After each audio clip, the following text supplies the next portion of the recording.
Hey, Pop Tarts, what's up? It's the Culture Detective here investigating your favorite albums. And today, this is officially, the last album review that I'm going to do before the DSEs, the ultimate, final, epic, groundbreaking, life affirming, sky exploding exam in my life. So, this is serious. But, anyways, this is insane because Lil Uzi Vert just dropped Eternal Atake, and I'm gonna do an album review of that.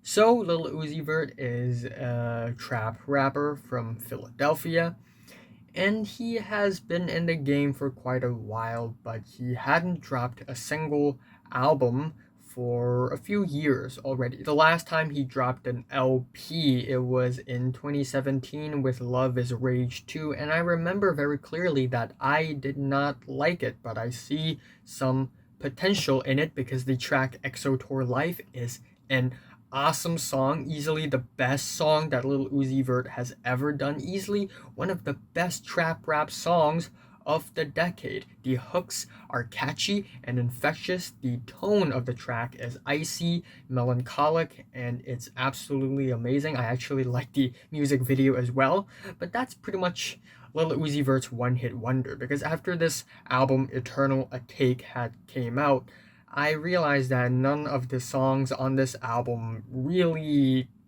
reached that level of greatness. Actually, a lot of the songs on this album are just average. Some of them are even below average, disappointingly. Now, before going into this album, I thought this album was going to be something special because there's just so much hype and anticipation building around this album. I mean, last year Lil Uzi Vert announced that he's going to retire, but of course everybody knows that he's not going to do that, right? And then Eternal Atake comes out, and we get all these Heaven's Gate cult promotion, and also the concept of space travel, which sounds like Little Uzi Vert is going more experimental and being more wild and creative. But actually, this album just sounds like any other generic trap rap album ever. If there's one thing that this album does better than most other generic trap rap albums, is that the instrumentals are slightly more flavorful, just slightly more creative, but vocally, production wise, it's really middle of the road. By the numbers, not really all that special. We got the drum beats on this album, which are really cheap and thin. We also get the skits on this album. As far as a concept album goes, this album is not really a concept album, other than the album art and that one line on the track Venetian saying that he's stuck in space, and some skits. If you strip all those away, this album is not a concept album at all. I don't really see any narrative or story in this album or any concept in this album at all. Mostly, Lil Uzi Vert just brags about jewels, money, girls, bitches, and that's, you know, middle of the road, average, generic. And when you listen to the skits, you'd realize that Lil Uzi Vert isn't really providing much narrative or concept in those skits. Usually there are sound effects, and Lil Uzi Vert's just reacting like an NPC, like, oh, oh, what's that? Oh my gosh. Oh, what? Oh. And that's pretty much it for the concept of this album. Now, into the track list. I'm also super duper underwhelmed. We have the album opener Baby Pluto, which has this really generic 4 chord piano, which initially sounds like it's going to build to something more creative or more climactic or more wild. But no, this 4 chord piano just stays the same throughout the whole track. And on top of it, Lil Uzi Vert just sings, raps, auto tune croons on top. Occasionally we get some creative and fun vocal inflections, like on this track he goes icky icky, which is, I guess, more funny than it is actually fun, and that's pretty much all that for the song.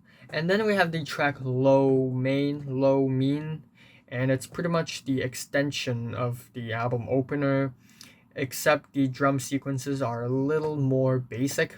The third track, Silly Watch, is actually not bad. And I feel like I'm one of the few people who listen to the album and actually enjoy this track. I understand that this track is still super duper generic and basic and simple, but at, at in a way, it's so basic and simple. It's actually kind of mindless and fun. Kind of reminds me of Playboy Cardi's music too, for some reason. I guess with slightly worse production. I actually kind of enjoy the grimy pianos, and the song overall is pretty bouncy and pretty fun. But I I still think it's a really generic song though. We also have the track Pop, which has this really barren, empty instrumentals.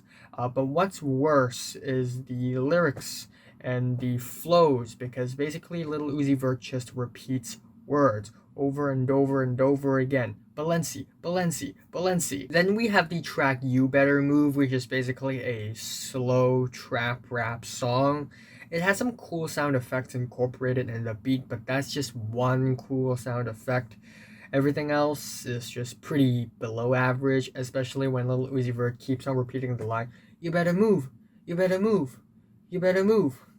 And we have the track Homecoming, which is also, in my opinion, one of the better tracks on the album. It's raw and it hits harder, and I think performance wise, it's a little better, a little more energetic than other tracks relatively. I also think the beat is not bad. I'm not saying it's great, but the 808s tung tung beats are on this track, and they're not as boring as some other beats on this album. We have the track I'm Sorry, which sounds like Lil Uzi Vert is starting to get emotional and personal, but actually, if you look into the lyrics, the messaging is actually pretty basic, where Lil Uzi Vert says sorry to this one person because he's been treating this person like shit. And, I'm not judging Lil Uzi Vert's emotions or feelings, but when you look at the lyrics and his delivery, the emotions and the feelings aren't really all that delivered, and it just makes it seem kind of basic, and it just ends up sounding kind of generic as well. We have the track Celebration Station, which has some house inspired keyboards in the instrumentals and in the beats, which I kind of appreciate, but vocally, there is nothing special. The track Bigger Than Life is pretty much the extension of Celebration Station. It has some nice guitars in the instrumentals, but then again, we get the vocals and the flows, which just goes up and down and up and down and up and down very stagnantly and very stalely, and there's nothing special in that. I'll say this, the next track, Bust Me, is actually slightly better than many other tracks on the album.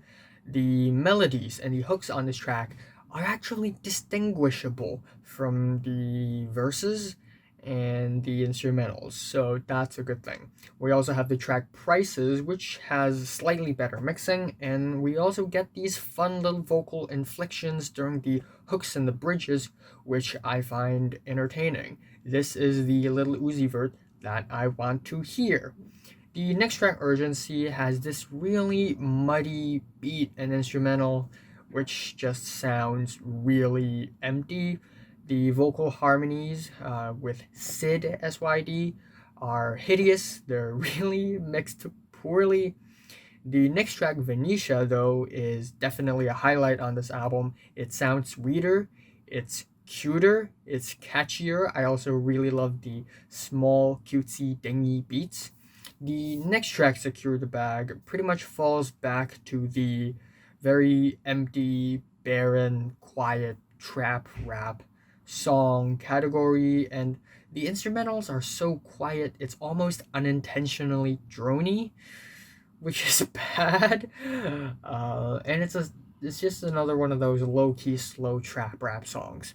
And to end off the album, we have the track P2, which is actually just EXO Tour Life, but a little worse. And I'm not kidding. The hook is literally, I don't really care if you cry. All my friends are dead. Push me to the edge. Oh wait, that is Exotour Life. This track is actually I don't really care cause I'm done. Everything I said, messing with your head. Literally, the exact same hook. The exact same hook with the same tempo, with the same chords. Exactly. How creative can you be? And it's not named like Exotour Life Part 2 or anything. Or maybe that's what P2 means, Part 2. Exotour Life Reprise. Uh, I mean, if you want to write another catchy song, another hit, maybe write another super duper catchy melody and surround it with some nice instrumentals that fits the tone with some nice vocals and smooth mixing as well, but nope. Yeah. I mean, I like Lil Uzi Vert. I really want to hang out with the guy. He seems like one of the better rappers in terms of personality out there. But yeah, as far as this album goes, I think it's incredibly underwhelming. He's been making music like this. There's nothing all that special about this album. And the mixing isn't all that great. The vocals aren't all that great.